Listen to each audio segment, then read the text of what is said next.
श्री अमृत संसद जी ने दर्शन स्नान शोभे आप संगतां नाल आज दे शुभ दिहाड़े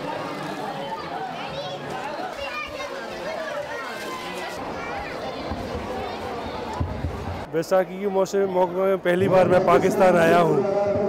मैं इंडिया से आया हूँ, लेकिन यहाँ आके ऐसा महसूस नहीं हुआ।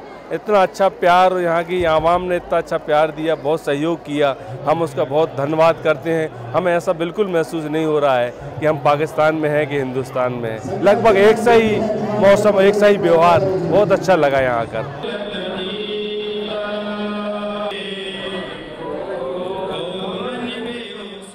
यहाँ बाबा की नगरी है, बाबा की नगरी बहुत आप देख रहे हैं। हमारे पाकिस्तानी, हमारे इंडियन, हमारे और मुल्कों से आए हुए हैं। हिंदू यात्रा, यहाँ साहब का मेला लगा हुआ है, बहुत भंडारा अच्छा था, बहुत खूबसूरती थी।